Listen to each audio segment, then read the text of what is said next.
नमस्कार, देवभूमि के दंगल में आप सभी का स्वागत है। और अब देवभूमि के दंगल में हम आज बात करेंगे धामी का पिटारा, जल्द दायित्वों का बंटवारा।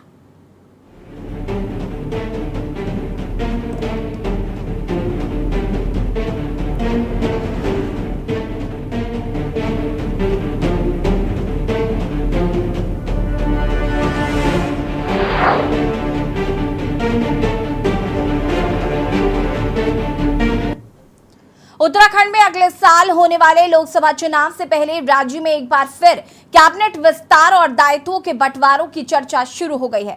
दरअसल धामी कैबिनेट में इस वक्त 1/3 पद खाली हैं।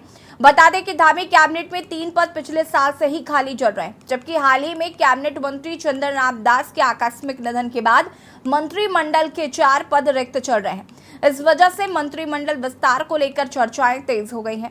भाजपा के कई विधायक धामी कैबिनेट में जगह मिलने की उम्मीद लगाए बैठे हैं, जो अब तक पूरी नहीं हुई है और पिछले लंबे समय से मंत्रिमंडल विस्तार की चर्चा चल रही है, लेकिन अब तक ऐसा ना होने से विधायकों में भी मायूसी देखने को मिल रही है। हालांकि कोई भी खुलकर बोलने के लिए तैयार नहीं है। वहीं इन सबके बीच मंगलवार को सोशल मीडिया पर सरकार के दायित्वधारियों के नाम से एक सूची वायरल हुई और इस सूची में जिन लोगों के नाम थे वो खुश हो गए। सभी को बधाइयों के फोन आने लगे, लेकिन देर शाम पार्टी ने इस सूची को पूरी तरह से भ्रामक और तथ्यहीन बताया है, जिससे इन नेताओं की उम्मीद तो टूट गई, लेकिन विपक्ष को इस सूची ने मुद्दा जरूर बना लिया है। कांग्रेस का कहना है कि बीजेपी ने राजनीति षड्यंत्र के तहत सूची वायरल की, जिससे पार्टी के अंदर पनप रहे असंतोष को शांत किया जा सके। कांग्रेस ने सरकार और संगठन को चुनौती दी है कि यदि पार्टी में सब कुछ ठीक है तो कैबिनेट और दायित्वों का बंटवारा करके दिखाए। आज हम इसी मुद्दे पर चर्चा करेंगे, उससे पहले रिपोर्ट देखिए।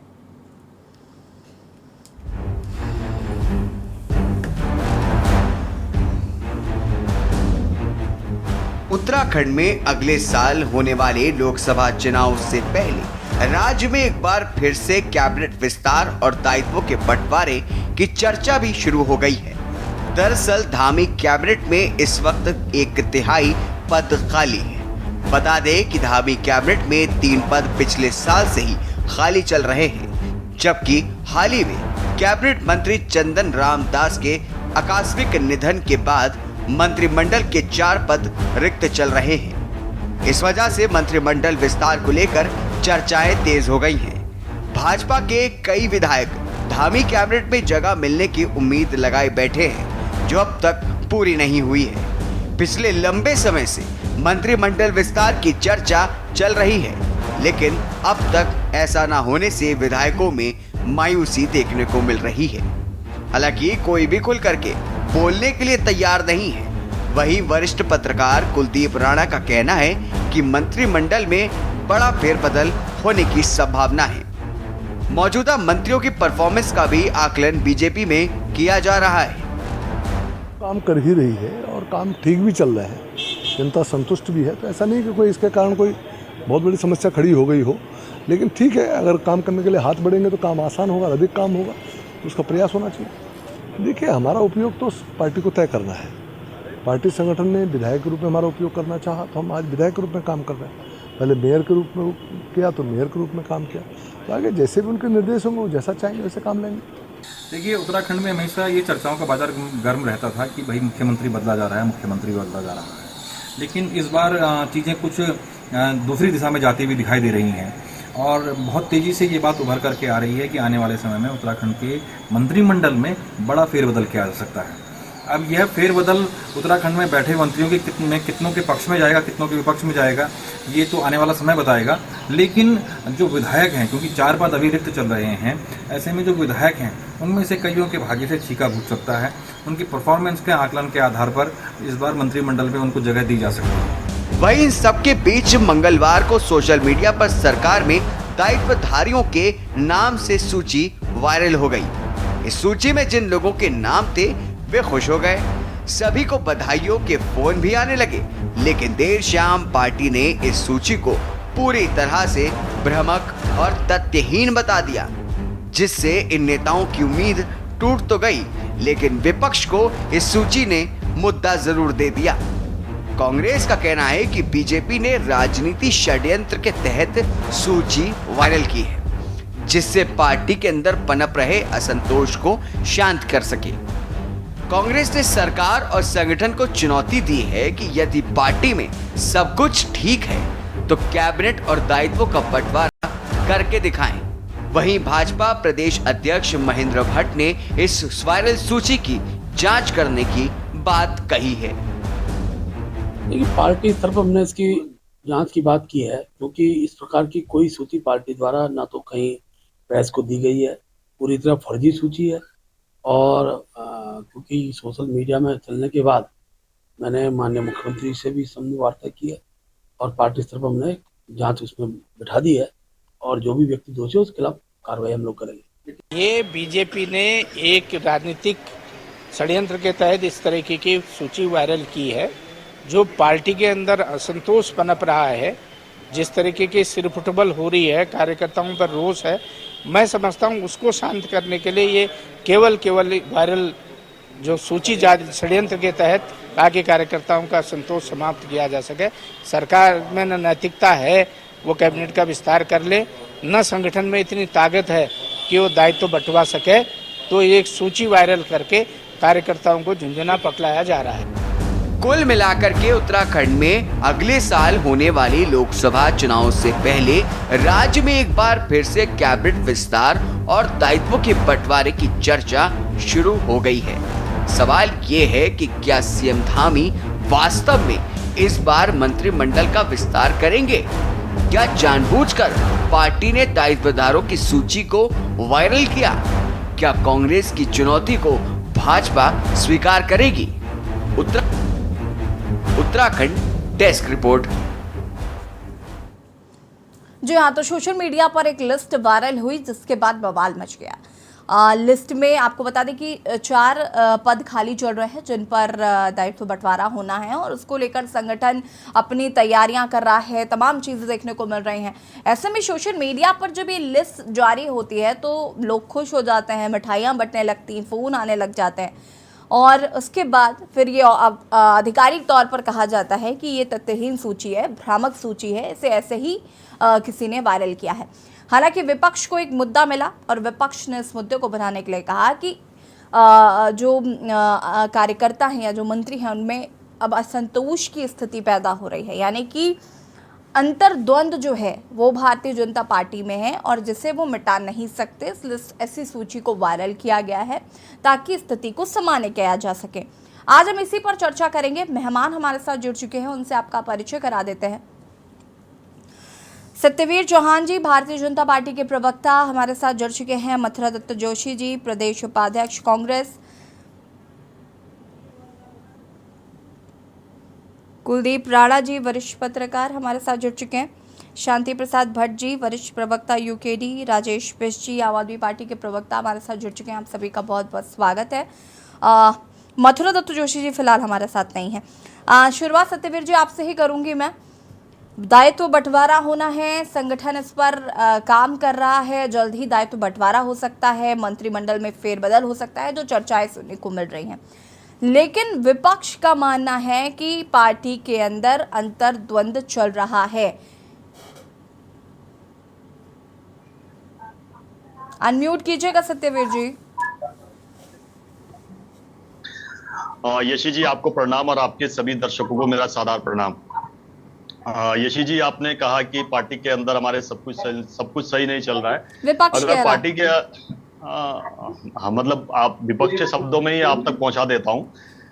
आपने कहा मतलब कि कहना है कि विपक्ष का कि पार्टी के अंदर सब कुछ सही नहीं चल रहा है, तो मैं किसी भी सरकार का, चुनी हुई सरकार का काम काज को अगर परखना है, उसका लिटमस टेस्ट करना है, तो बीच में जो चुनाव पड़ते हैं, चाहे वो उपचुनाव हो, चाहे वो पंचायत चुनाव हो, चाहे वो आपके नगर पालिका के चुनाव, अगर उस तरह के कोई चुनाव होते हैं, उस चुनाव में परिणामों से ये परिलक्षित होता है कि वो चुनाव सरकार के पक्ष में आए या सरकार के विपक्ष में आए। हरिद्वार का चुनाव हुआ वो हमारे पक्ष में आया, जहाँ की हमारी जहां पर कि हमारे आप पूरा 30-40 साल का रिकॉर्ड उठा के देखोगे तो हमारे मन मुताबिक कभी वहां नहीं रहा, हमारा चाहे वहां ब्लॉक प्रमुख तक नहीं रहा, हमारे सारे के सारे ब्लॉक प्रमुख, हमारे जिला अध्यक्ष वहां पर, जिला पंचायत का अध्यक्ष हमारा, गोपेश्वर का उपचुनाव हुआ वहां पर भी हम जीते। सत्यवीर जी माफी चाहूंगी, आपको बीच में रोक रही हूं मैं, लेकिन मेरा सवाल है आपसे, इसका अंतर्द्वंद से क्या लेना देना?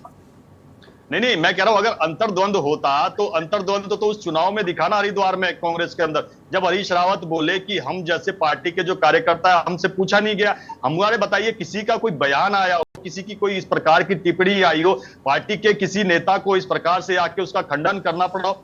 पिछले 1 साल में हमारी सरकार में, मैं पिछले क्या पूरा 6 साल का आपको बता देता हूं, किसी भी प्रकार का ऐसा बयान हो जहां पर पार्टी को खड़े घर में खड़ा करने का कहा। रहा दायित्वदारियों का और मंत्री पद का, जो मैं बात करना चाहूंगा ऋषि जी, हमारी पार्टी का जो निर्माण मात्र हुआ वो सत्ता के माध्यम से किस प्रकार से समाज की सेवा की जाए, राज्य की सेवा की जाए और राष्ट्र की सेवा की जाए। केवल सत्ता हमारे लिए, इसलिए हमारे लिए सत्ता कभी भी सुख भोगने का एक केंद्र नहीं बना है जो अन्य दलों ने देखा है। ना ही हमने अपने विचारों और सिद्धांतों से कभी समझौता किया।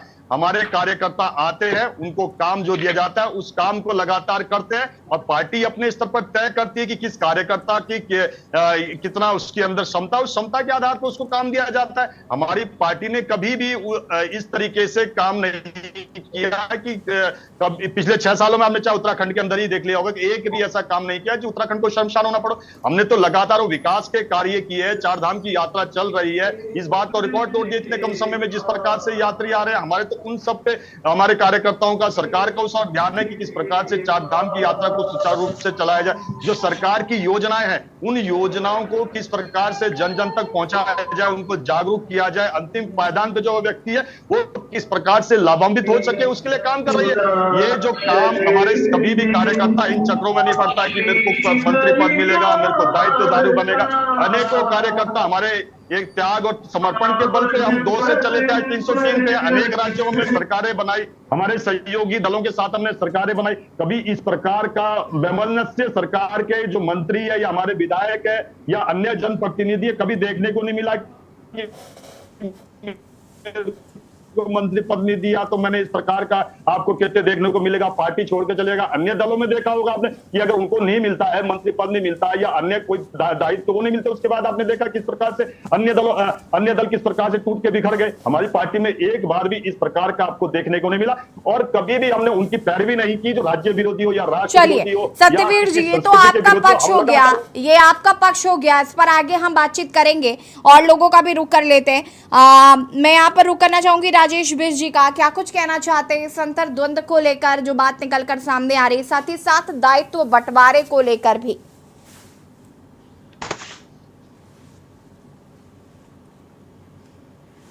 राजेश जी अनम्यूट कीजिएगा।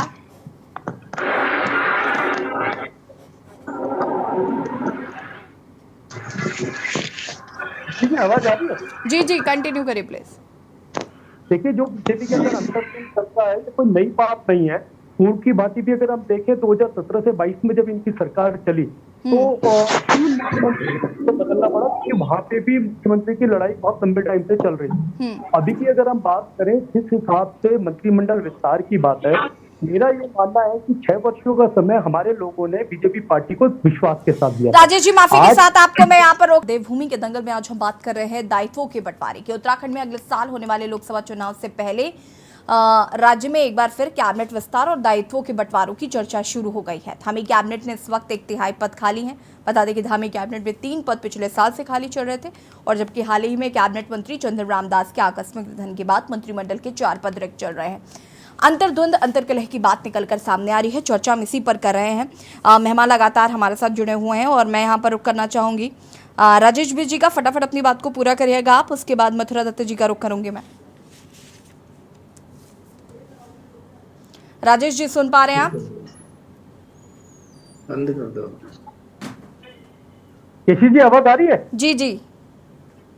मैं ये कहना चाहता हूँ कि इस समय प्रदेश के जो 6 वर्षों के हालात चल रहे हैं और लोगों ने विश्वास करके जिस भाजपा को 2 बारी सत्ता पे बिठाया, उन्होंने इस पूरे उत्तराखंड का बेहाल किया हुआ है। जहाँ तक अंतर्द्वंद की बात है, अंतरकलह की बात है, देखिए चुनौतियां तो इनके सामने अपने आप में बहुत ज्यादा है। पहले से ही कांग्रेस के 9-10 विधायक इनकी पार्टी में और मजबूरी में दोनों सरकारों ने उन्हें जिस समय चाहे त्रिवेंद्र जी की सरकार थी या इस समय धामी जी की सरकार है, बड़ी मजबूरी से उन कांग्रेस के विधायकों को मंत्री पद देना पड़ा है, नहीं तो उनके लिए अपने आप में ऐसी बात हो जाती कि शायद उनकी सरकार भी नहीं बन पाती। आज चुनौती उनके लिए अपने आप में सतपाल महाराज जी बने हुए हैं, आज अपने आप में सौरभ बहुगुणा बने हुए हैं, आज अपने आप में अगर देखा जाए तो सुबोध उनियाल जी बने हुए। तो इस समय जो प्रदेश के हालात है और नए 4 मंत्री पद देने, और जैसे र्यूमर्स आ रहे हैं कि पुराने मंत्रियों का शायद मंत्री पद जाएगा, तो मैं समझता हूं अपने आप धामी जी के लिए इतनी बड़ी चुनौती है कि अगर किसी भी कांग्रेसी मंत्री का उन्होंने पद छीना तो ये सरकार अस्थिर हो जाएगी, ऐसा मेरा मानना है। क्योंकि पहले ही वो धामी जी को, एक हारे हुए विधायक को मुख्यमंत्री के पद पे बैठा के अपने ऊपर जबरदस्ती का बोझ लिए बैठे हैं, तो बार बारी प्रदेश के अंदर किसी भी काम के लिए एक रिमोट कंट्रोल की तरह दिल्ली दौड़ते रहते हैं। तो मैं ये समझता हूं कि इस समय जो उत्तराखंड में हमारे लोग पीड़ित हैं, चाहे स्वास्थ्य को लेके, शिक्षा को लेके, रोजगार को लेके, सड़क को लेके, जैसे अभी इनकी एक बात चल रही थी, जहां गड्ढा है वहां की फोटो भेजो। अगर मैं इस समय पहाड़ में आपको वीडियो दिखाऊं चारों तरफ, तो आधी आधी सड़कें प्रधानमंत्री ग्राम सड़क योजना की सड़कों से गायब हो चुकी हैं। लोग फूटी फूटी सड़कों पे अपनी जान जोखिम में डाल के उन सड़कों को पार करने के लिए मजबूर है, लेकिन प्रशासन सुनवाई करने को तैयार नहीं। आज आप किसी भी विभाग में आप चले जाइए, यहाँ पे इनका 20% तो तय है, 30% तो तय है, जैसे त्रिवेंद्र सिंह रावत जी बता रहे थे, वो तो फिक्स है इनका, लेकिन जनता की जिंदगी से, जनता की जान से इन्हें कोई लेना देना नहीं। अभी 2024 आ रहा ठीक है तो राजेश जी, मैं वापस आती हूँ आपके पास। शांति प्रसाद जी, क्या कुछ कहना चाहते हैं? कैबिनेट विस्तार अनम्यूट कीजिएगा शांति प्रसाद जी। यशी जी, इस बात को समझने की जरूरत है कि भारतीय जनता पार्टी के ये दूसरी पारी है और प्रचंड बहुमत पहले भी था, इस बार भी था। मगर प्रचंड बहुमत के बाद भी यदि ये कैबिनेट में का कोरम पूरा नहीं कर पा रहे हैं, इससे पता चलता है कितनी कमजोर ये सरकार, कितनी डरी हुई है, किस बात से डरी है, ये बात समझने की जरूरत है। पिछली बार भी तमाम बागी कांग्रेस के मंत्री थे और आज भी कांग्रेस के मंत्री ही जो हैं बने हुए हैं। भारतीय जनता पार्टी के जो झंडा बरदार हैं उनकी कितनी दुर्गति है, आप खुद ही देख लीजिए कि इनके वो झंडा बरदार अपने नाम की सूची जारी कर रहे हैं। सरकार कितनी कमजोर है कि सरकार इस पर भी बयान दे रही है कि हमारे ये जो सूची निकली है ये गलत है। समझ सकते हो यशी जी, सत्ता में बैठे सत्ताधीश लूट की मंशा से उत्तराखंड को किस दृष्टिकोण से देख रहे हैं, ये चीजें बाहर निकल कर आ रही हैं। धामी जी को केवल इस बात का डर है कि मेरी सरकार कैसे बनी रहे, कितना पैसा मुझे दिल्ली देना है, इस चिंता पर ये 1 साल गुजर गया। जिन बुनियादी चीज़ों के लिए इन्होंने सत्ता हासिल की थी, उस बुनियादी सवालों पर 1 इंच मात्र काम नहीं हो रहा है। हो क्या रहा है? झूठ और अपने ही लोगों के बीच में इनकी आपसी लड़ाई बाहर निकल कर आ रही है। अब आप देख लीजिए कितनी गंभीर बात है कि जब ये सरकार अपने कैबिनेट का कोरम पूरा नहीं कर सकती, एक मंत्री के जाने के बाद 4 लोग गलत तरीके की सूची जारी करके अपने नाम को प्रेशर बनाने के लिए जारी कर रहे हैं, और भारतीय जनता पार्टी का जो बड़ा संगठन है वो इन पे कार्रवाई करने की हिम्मत नहीं जुटा पा रहा है कि ये बात आखिर बाहर निकली कैसे। तो इसे आप समझ सकते हो कि भारतीय जनता पार्टी कितनी कमजोर पार्टी है। ट्रिपल इंजन सिर्फ कागजों में है, ना उत्तराखंड की संपत्ति उत्तर प्रदेश छोड़ता है, ना धामी जी उत्तर प्रदेश से संपत्ति छुड़ाने की बात कर रहे हैं, ना प्रेमचंद अग्रवाल के ऊपर कार्रवाई करने की मुख्यमंत्री की राजनीतिक ताकत है। यही कारण है कि झंडा बरदार नेता अपने आप को स्थापित करने के लिए झूठी सूची बाहर निकाल रहे हैं। मुझे लगता है कि यदि वाकई उत्तराखंड के अंदर सरकार नाम की कोई चीज़ है तो सरकार के मुखिया को ये बताना पड़ेगा कि बिना कोरम के 1 साल आपने सरकार चलाई क्यों। दूसरा, जिन मुद्दों पर आपने सरकार जनता से समर्थन मांगा उस पर काम हुआ क्यों नहीं। और तीसरा, भारतीय जनता पार्टी की जो ये सूची लीक हुई है इसमें दोषी कौन है, उस पर क्या कार्रवाई भाजपा करती है। चलिए ठीक है, मैं आती हूँ। साफ पता चलता है कि भाजपा की जो सोच है वो केवल राज को लूटने की है, इसके अलावा कुछ। मथुरा दत्त जोशी जी, क्या कुछ कहना चाहते हैं? जी, मथुरा दत्त जोशी जी, क्या कुछ कहना चाहते हैं कैबिनेट विस्तार को लेकर, और साथ ही साथ जो बीजेपी की अंतर्द्वंद की बात निकलकर सामने आ रही है? अब निश्चित रूप से अंतर्द्वंद तो है ही है, अंतर्द्वंद नहीं होता तो इस तरीके की हरकतें होती। आप देखें ना कि 2021 में तीरथ सिंह रावत जी चीफ मिनिस्टर बने थे। उन्होंने चीफ मिनिस्टर बनते ही जितने दायित्वधारी थे सब हटा दिए। उसके बाद धामी जी बने, 1 साल वो गुजर गया, 1 साल अब धामी जी का भी गुजर गया, 2 सालों में एक तो दायित्वधारी नहीं बने। और धामी जी ने 2022 में शपथ ली थी, 1 साल गुजर गया, 1 साल 1 महीना हो गया, 2 महीना हो गया, और अभी भी मंत्रिपरिषद में 3 पद खाली रखे हैं, उनमें चयन नहीं हो पा रहा है। चौथे की अभी हाल में ही चंदन रामदास जी की डेथ हुई है, उनके निधन से 1 सीट और रिक्त है। तो भाजपा तय नहीं कर पा रही है, एक अनार 100 बीमार की स्थिति हो रही है, किसको दायित्व देगी, किसको मंत्री बनाएगी, किसको क्या करेगी, ये खुद तय नहीं कर पा रही।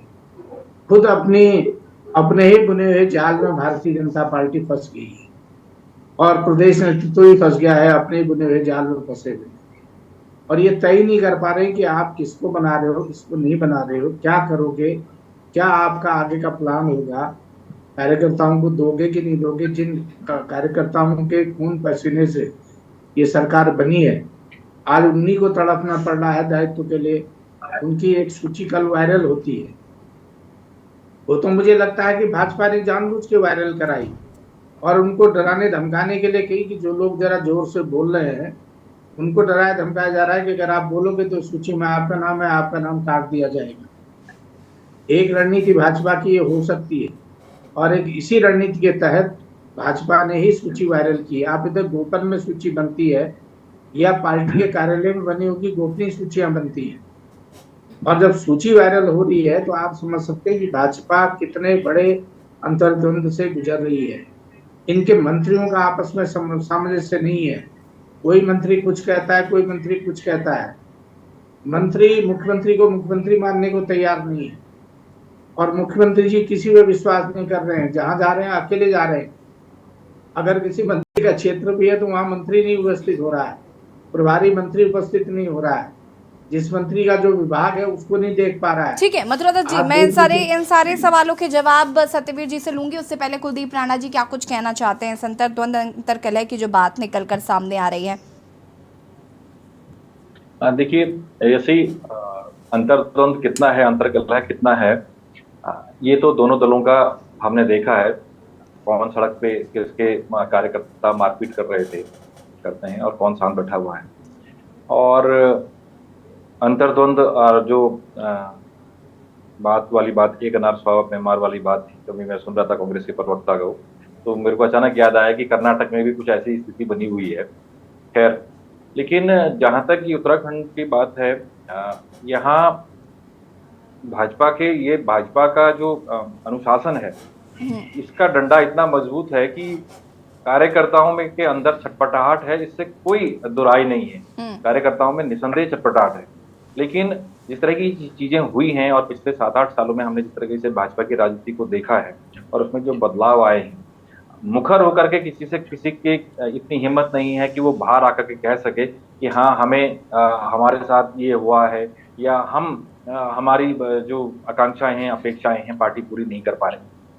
हालांकि दबी जुबान में कई जगह लोग बात करते हैं और कार्यकर्ता वास्तव में परेशान भी हैं, क्योंकि 2 बार पूर्ण बहुमत की सरकार देने के बावजूद भी उन कार्यकर्ताओं के साथ कई बार ये चीजें निकल करके आती हैं, चाहे उनके पार्टी संगठन के सरकार के स्तर पर हो, शासन के स्तर पर हो, कहीं ना कहीं कामों को लेकर के एक अड़ंगा रहता है। तो उनमें ये बातें तो हैं। दूसरी बात ये है कि क्योंकि मंत्रिमंडल का कोरम जो है वो पूरा नहीं है, और पिछले चौथी विधानसभा, सॉरी 5वीं विधानसभा में भी ये रहा है, चौथी विधानसभा में, और 5वीं विधानसभा में भी अभी हम देख रहे हैं कि 3 मंत्री पद पहले से खाली थे, और अभी एक मंत्री जी चंदन रामदास जी के देहांत के बाद एक पद और खाली हो गया है। और ऐसा नहीं है कि भाजपा के पास विधायकों की कमी है, लेकिन आखिर क्यों नहीं वो इन 4 विधायकों को दायित्व दे पा रही है। अब सवाल यह है कि ये 4 विधायक कौन होंगे, क्योंकि क्षेत्रीय संतुलन के लिहाज से दृष्टिकोण से देखा जाए तो पर्वतीय क्षेत्रों में चमोली जिला प्रभावित है, और रुद्रप्रयाग प्रभावित है, कुमाऊं के कई जिले प्रभावित हैं। तो ये एक बड़ा सवाल बना हुआ है और इन क्षेत्रों की जनताएं भी देख रही हैं। लोकसभा चुनाव आने को है और ऐसे में लोग, क्योंकि उत्तराखंड का जो पहाड़ी परिक्षेत्र है, वहाँ पहाड़ी परिक्षेत्र की जो लोकसभाएं हैं उनमें जन दबाव कम होने की वजह से क्षेत्रीय विस्तार ज्यादा है, यानी कि 2-2, 3-3 जिले एक लोकसभा में आ जाते हैं, ठीक है, जबकि मैदानी जिले में ऐसा नहीं है। तो ये एक बड़ा सवाल बना हुआ है कि अगर क्षेत्रीय संतुलन साधना है तो आपको मंत्रिमंडल विस्तार में पहाड़ के क्षेत्रों के, पहाड़ के विधायकों की भूमिका को सुनिश्चित करना होगा। और दायित्वों को लेकर के भी यही स्थिति बनी हुई है, क्योंकि कहीं ना कहीं कार्यकर्ताओं के भीतर ये छटपटाहट अब स्पष्ट रूप से निकल कर आ रही है। हालांकि वो मीडिया के सामने, कैमरे के सामने या इस तरह की बातें नहीं कर रहे हैं, लेकिन ये बात जरूर है कि ऑफ द रिकॉर्ड ये बात जरूर होती है कि क्योंकि चर्चाओं में ये बात निकल करके आती है और कार्यकर्ता कहीं ना कहीं चीजों को लेकर के परेशान जरूर दिखाई दे रहा है। हाँ, सत्यवीर जी अनम्यूट कीजिएगा। सत्यवीर जी।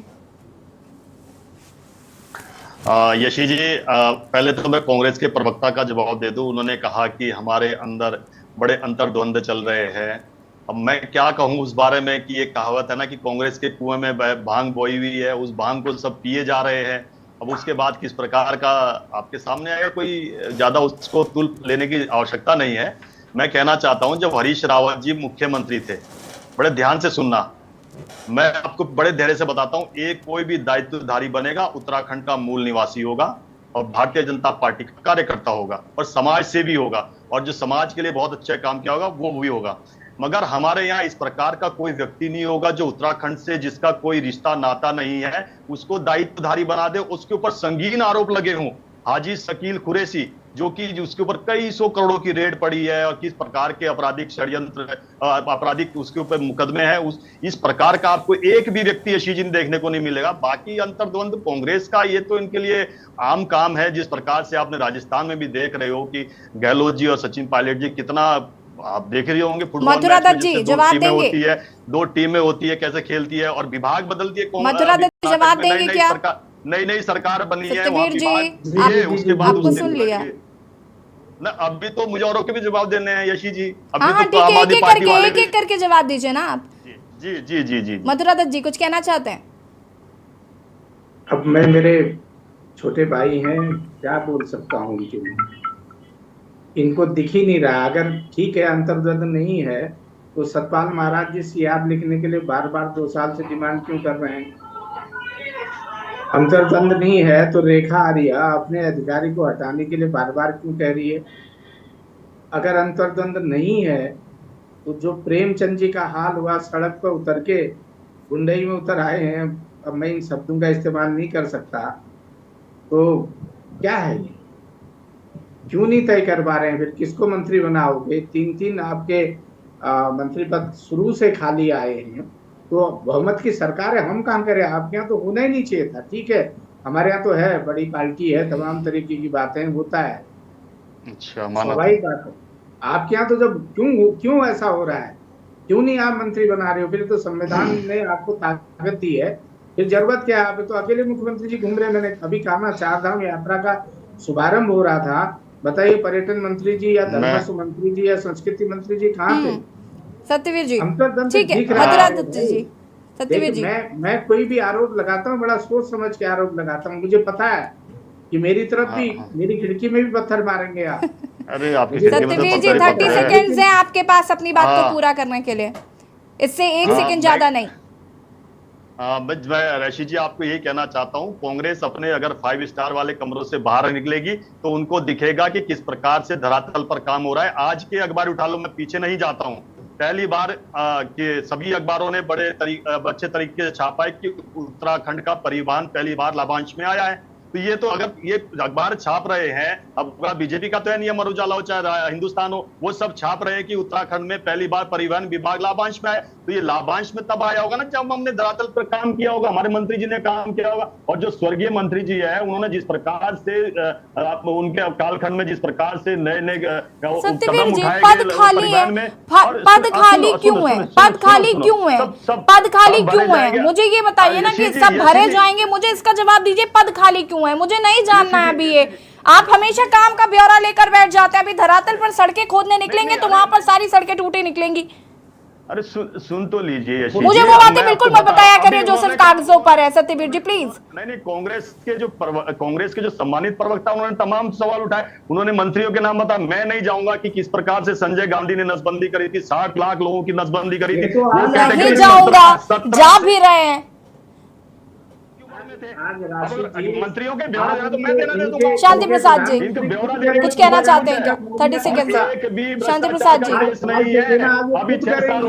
शांति प्रसाद जी सुन पा रहे हैं आप मुझे? कांग्रेस के प्रवक्ता से बड़े सम्मान के साथ कहना चाहता हूं, मथुरा दत्त जोशी जी को और सत्यवीर जी को प्लीज पैनल से रिक्वेस्ट करूंगी म्यूट कर दीजिए। शांति प्रसाद भट्ट जी 30 सेकंड्स में अपनी प्रतिक्रिया को दीजिएगा प्लीज। शांति प्रसाद जी। ऐसा है यशी जी, इस पॉलिटिकल डिबेट में आप एक चीज तो बड़े अच्छे तरीके से समझ रही होंगी, जब जब इन राष्ट्रीय पार्टियों से सवाल करो आपस में ही शुरू हो जाते हैं, ये ईरान और कुरान की बात करने लगते हैं, इससे जनता भटकती है। बिल्कुल। हमारा ये कहना है कि आप मुवज्जिज पार्टी के मुवज्जिज नेता हैं, आपको अपने पार्टी के कार्यों को जनता के बीच में बताना चाहिए। और अगर भारतीय जनता पार्टी के लिए आज जो डिबेट का मुख्य बिंदु रहा है कि आखिर ये कैबिनेट विस्तार में रार क्यों, तो आप इस पे बात कीजिए, इधर उधर की बातें क्यों करते हो, क्यों समय खराब करते हो? हकीकत यह है यशी जी कि इन भारतीय जनता पार्टी के पास बताने के लिए कुछ नहीं है। काम के नाम पर घोटाला है, योजनाओं में जुमले हैं, जमीनी हकीकत में मूल निवासियों पे लाठियां बज रही हैं। 40% कमीशन ब्लॉक से लेकर। राजेश जी 30 सेकंड से आपके पास, अपनी बात को पूरा कर सकते हैं आप। शांति प्रसाद जी माफी चाहूंगी, वक्त की कमी है आज। राजेश जी हमारा ये मानना है, चुनौती जिस हिसाब से धामी जी के ऊपर बनी हुई है और ये जो लिस्टें निकली जा रही हैं, अपने लोग चाहे मदन कौशिक जी हो और चुफाल जी हो, इस तरह के तमाम लोग रहे जो पूर्व में मंत्री पद पे थे और इस तरह मंत्री पद पे नहीं, तो कहीं ना कहीं उन सबकी नाराजगी है। ये बैलेंस बनाना इनके लिए अपने आप में बहुत बड़ी चुनौती है। और उसी बैलेंस के साथ जो कांग्रेस से आए लोग थे, जो आज विधायक बने हुए, राजेश जी बहुत आप सभी का बहुत बहुत शुक्रिया चर्चा में शामिल होने के लिए। और देवभूमि के दंगल में आज हम बात कर रहे थे कैबिनेट विस्तार को लेकर जो रार देखने को मिल रही है। हालांकि बीजेपी इस बात को स्वीकार नहीं कर रही है और वो कांग्रेस पर तमाम सवाल खड़े कर रही है। तो ये देखना होगा कि आखिर कैबिनेट विस्तार होता है तो इसमें कौन कौन लोग शामिल किए जाएंगे। 3 पद पहले से खाली चल रहे थे और अभी एक और सीट खाली हुई है, उसमें किन किन को स्थान दिया जाएगा। फिलहाल देवभूमि के दंगल में इतना है। देखते रहिए के न्यूज़ इंडिया। नमस्कार।